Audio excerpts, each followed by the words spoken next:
So tell me about your training these days. Oh my gosh, training.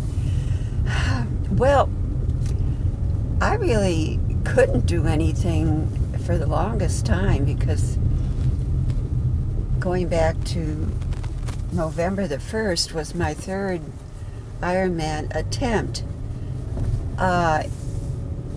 And I did this one because I thought I could maybe qualify to do Kona next year, since I couldn't make it through the entire Kona this past time because weather conditions. Every one of the three had weather conditions. And so I was, it was so bad in Florida of all places that they had to cancel the swim because of the current. The wind would have toppled any of the support boats, and the rip current, well, yours will give way when you get close enough. Just don't ram it unless you want to go through that other gate. Yeah. Now, Florida, Lou Hollander got in. He squeaked in, and I did finish, but what happened to me is I was still in the porta potty when they changed the minutes of the time trial.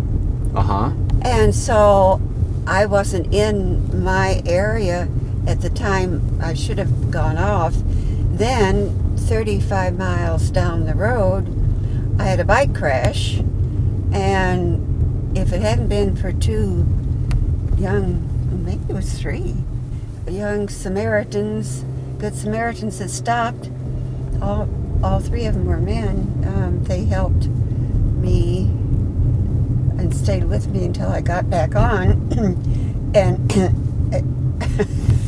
I called after one of them. I said, wait, do you have any tools? And he came back. He said, no, what's wrong? I said, well, the handlebars are crooked. So he said, well, we'll just see what we can do manually. So he said, hold it really still. And he went, and it went back into place. So there I tootled on for the rest of the 75 plus miles. And then the run was not very good because the wind never stopped. We never had a real tailwind. No matter which way we turned, the wind was in our face, our side. And so it was pretty dismal out there in the dark.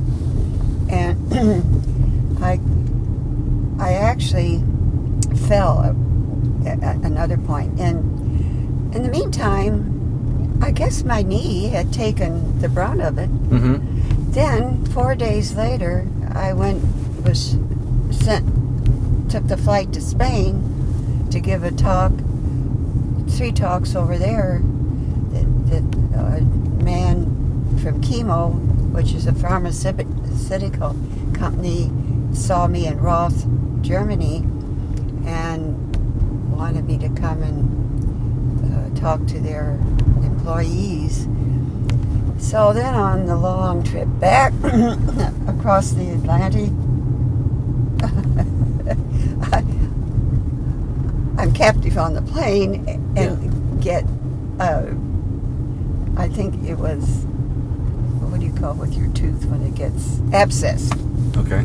So I was just kind of nursing myself the whole time after that fall. And then I ran to church on December the 14th, and back when I got home, I said, what is the matter with me? I'm just beat up. This leg is not working very well. So I didn't do any running for the next couple of days, and it was not getting any better. So I thought I better get it checked out. So sure enough, I just went to the emergency, and he took x-rays. And then he also wanted me, and it was swollen. My leg was swollen ever since the fall, actually. And then those long rides on the plane for 9 hours plus, when you can't move around, it was not, I don't think, well, it just kept being swollen ever after. And so he wanted me to also go to imaging to see if I had blood clots. Yeah. He thought he saw a Baker's cyst behind the knee, but he didn't say anything about a torn meniscus. So shortly after that, he said I should make an appointment with an orthopedic doctor. So I went there. Then he took the x-ray and saw that it was a torn meniscus and that there was arthritis setting in, and you heard me on the phone, Mm-hmm. and bruised bone. So it just wasn't feeling happy at all. I don't know what. Well, then he said, now you can have this arthroscopic surgery, and it only takes about 5 days, and you'll be off and running. And I didn't seem very gung-ho about any surgery. Yeah. And he said, or you can wait it out and see if they come back in 8 weeks, and we'll do an MRI to see how you have advanced. So I chose to do that. But in the meantime, like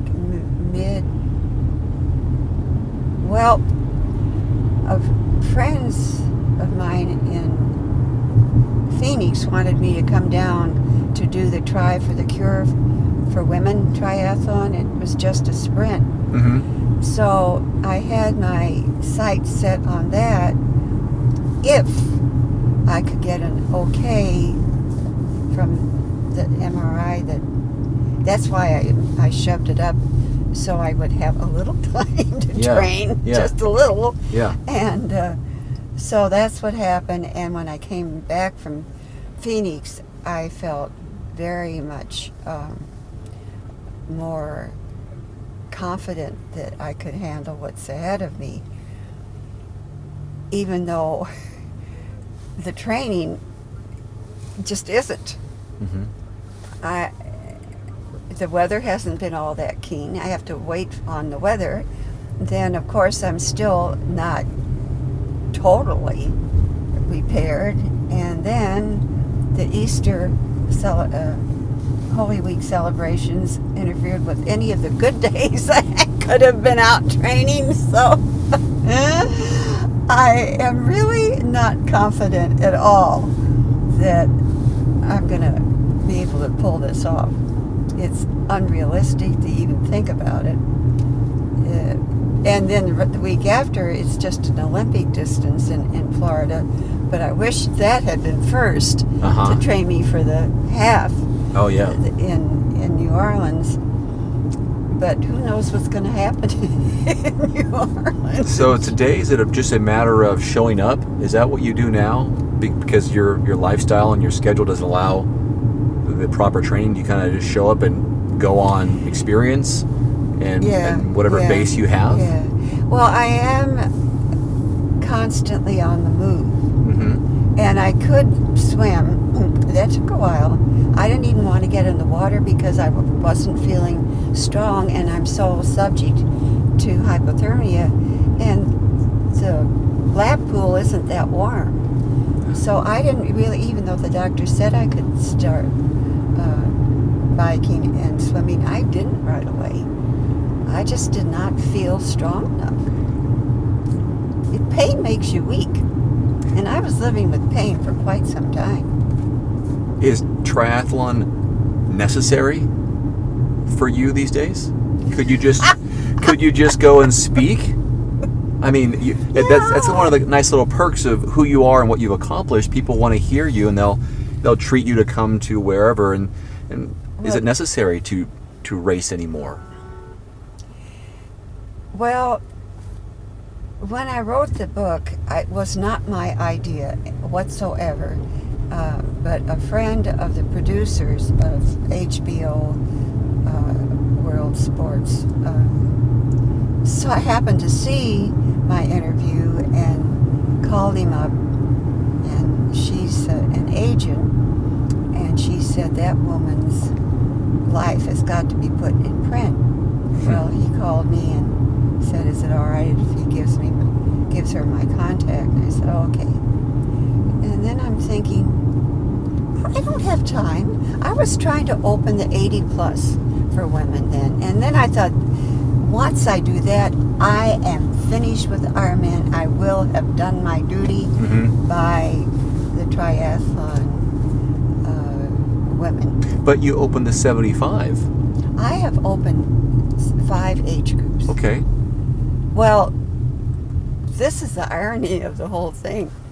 I did open the 80 plus in the Canadian Ironman in 2012. Okay. But I also wanted to do it at Kona to have it a done deal. And every year after that, something happened in Kona. Mm-hmm. So now I'm no longer in the 80 plus. If I'm able to go to Kona because of attempting the Texas one in May, I will not be 80. I'll be 85, 89. You'll so skip that the whole age group. It's not there for the women yet. So the Canada one you did, was that Challenge or was that Ironman? No, it was Ironman. It was the last year of Ironman. So that still counts as the 80 to 85, Yeah, right? No, 80 plus. 80 plus. But now they have to start a new one for me, 85, because they do it every 5 Okay, but you years. officially opened 80. I did, but you know. But you consider Kona the yeah. race to do it at? Yeah, because Okay. that's where women would be most likely to go into that age group if they're good enough. The one I'm going to attempt in Texas is on the 16th of May, which gives me little time to train. Are you talking about the Woodlands? The full distance? Yeah, do you know that? Yeah, it's only 5 weeks away or so. Uh-huh. I know that race. You've done it? No, I've covered that race. Oh, really? I was there. Oh, yeah, to cover that race. You can tell me about it. Anyway, before that, I was going to make a point. Now, what was it? Well, about opening new age groups, and if the Texas thing works out, then you can go to Kona while you're still under 85. No. Oh, you're done. You've already. It's 85. But you're turning 84 this year, right? In July? No, Are you already 84? I have been 84. Oh, okay, so you're turning I'm crawling 85. up on 85. I see. I'll be 85 in July. Right. Okay. So. Oh, see. So it's still vacant. It's pride, isn't it? Isn't it pride a little bit? It's like I want to be that one who gets that. There's a gap for you in Kona. Oh, I know what I was going to say. In the one in Texas. I mean, yeah, Texas. Ironman Texas and the Woodlands. Yeah, in 5 weeks. I'm the oldest competitor. There's one man in 80 plus. Okay, and you're older than him. Well, I'm 85. That's really okay. Uh-huh. So this is getting pretty bad when you get that old. Well, you got to train for these too. I mean, you can't just show up. Not anybody can just show up and do an Ironman. I mean, what are your paces that you'd have to do just to complete? What is the slowest? I mean, the 220, I guess, right? 220 swim, 5.5 hours at 5:30 p.m. 5.5 hour bike ride. If you make those cutoffs, just make those cutoffs. A longer bike ride than that. You have to finish by 5, but it'd be I think 9 hours on the bike. Okay. So what pace does that leave you for the marathon? A 15-minute pace? Yeah. A fast shuffle? Yeah. Okay. So as long as you make those cutoffs, you can... But now what they're doing, it's even worse. I have no love for the Ironman. They are now wanting to clear the course. I mean, they'll take your money. Oh, sure. Yeah. But then they make it impossible for a good runner to finish the bike because they have not only the end cutoff for the bike, they have intermediate cutoff times. What, a half marathon cutoff? Like within the run? Yeah, they did with the run too. Yep. Did I hear a story about you on the run and you were told to get out to vacate the course, but you didn't want to because you still had time? Was there an Ironman that someone said they had to pull you off, or you were being forced to quit? In Roth, Germany, I have never had so much attention in my entire life.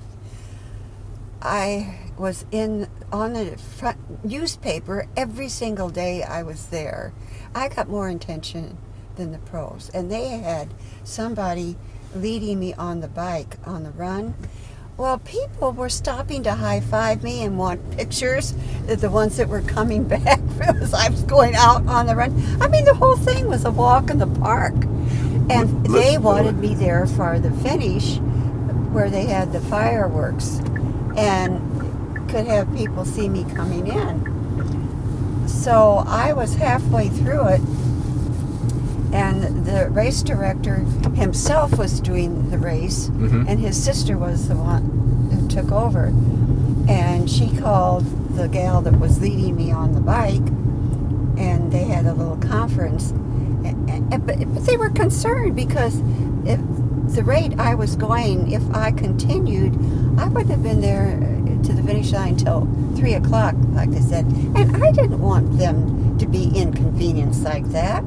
Okay. And so I said, whatever you want is fine with me.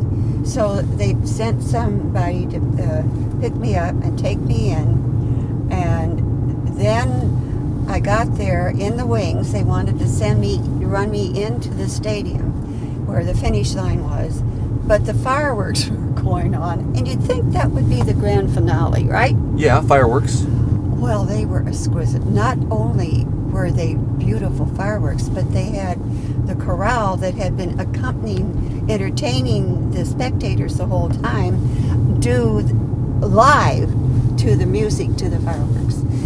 And so they definitely wanted me to be a part of that.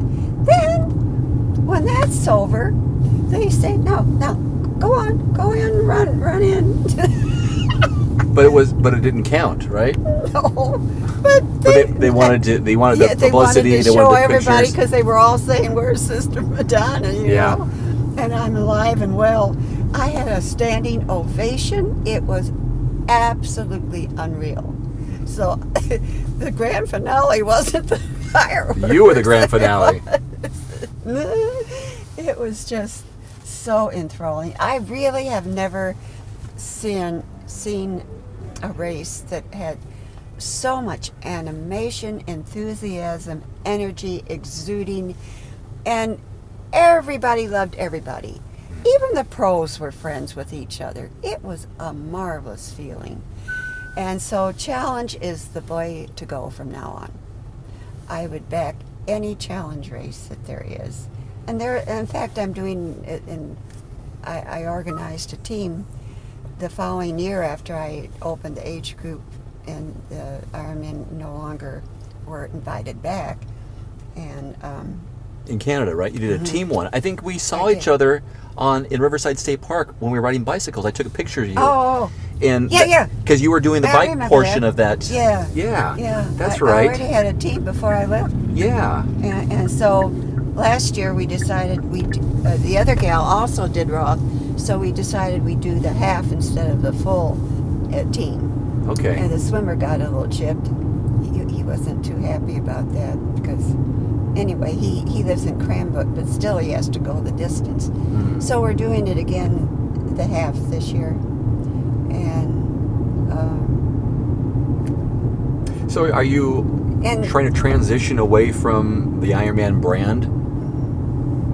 Hoping maybe to get that 85 age group this year, and then you're good. If I do, fine. If I don't, that's the end. I'm not going to do any more. Does it count just by being on the start line, or do you have to finish to open up the category? So let's say you go to Kona. Well, they have to open the category for you if you're on the start. Sure. Okay. But if you don't finish, that category will not be open for anyone. It's not. That's not of that age. There's no finish time for that age group. Yeah. I see. Okay. So Ironman Texas in 5 weeks. Still have some meniscus issues, or question mark? But yeah, I hope not. Yesterday I got sleeted on. Oh, yeah. with the trail I can run up, and I was going to try to get it maybe a 4 to 5 mile in. Well, that sky was just too ominous, and I had enough sleep. And as it was, I needed to go back home anyhow, and I got a phone call that I would have not gotten if I had not been there. So when it finally cleared up a little bit and got sunny, I went back out again with less clothing on because I was pretty, and it was windy. So I was wrapped up, and then I wasn't sure I could stand the whole thing with less on, but I did. And when I turned around, I saw that sky. I thought, Lord, no, please, hold on, just let me get home, please. And you know how it changes. You never know what it's going to do. Yeah. It's at this time of the year. So For you, right there when I got at the front door, then lucky you. Yes, could have been bombarded with sleet again. Have you ever trained with a training partner? I used to with people 20 years younger than I, but they're no longer doing it because they're like grandparents for second parenthood for their grandkids, and I just don't even see them anymore. So no, who my age am I gonna find to do this kind of thing? So I just have to. No, I have nobody to pace me. So is your training, and I think it's the same way for me if this is true for you, training is a matter of convenience and timing. Yes. When it fits my schedule, I go work out. Yeah. Okay, same for you. Yeah. So if you have an extra hour, you have some time, you just go. I am not radical about it. You know, once there's this type A personality that you have to do this. What's the term? It starts with a C. Anyway, it's the same thing with my food. I don't have any special diet. I mean, I eat what's available. When I'm by myself, I can pick and choose. When I'm staying with families at the races, they all are very courteous and want to know what special things. I said, whatever you eat is fine with me. Yeah. I just don't like to be compulsive. That's the word. Oh, so they're compulsive about their training. Are you bombarded with invitations to come to an event, or we'll take care of you, Sister Madonna, just come to our event, speak, you have a free entry, we got a place to stay? Do you get this constantly? I mean, it's happened through the years. Yeah.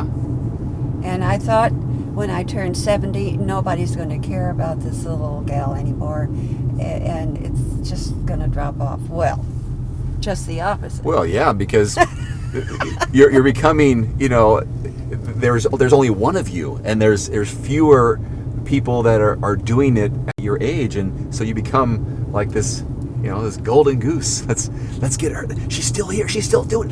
We have to have her here. Yeah. You're the draw. You're you're like you said with a Challenge Roth. There's more popularity around you because you're a real person. This is something that the longevity of what you do is remarkable, and some of the pros, it's expected. That's what they do. They train, 35, 40 plus hours a week, and that's what they will come here to perform. And it's like, wow, how does this regular person continue to do this? We want to hear her story. I can see why.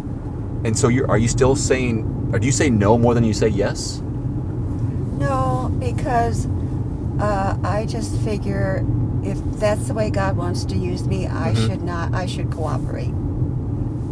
And see, what I'm doing is not, I have to examine, because it can be a very ego thing, this sport.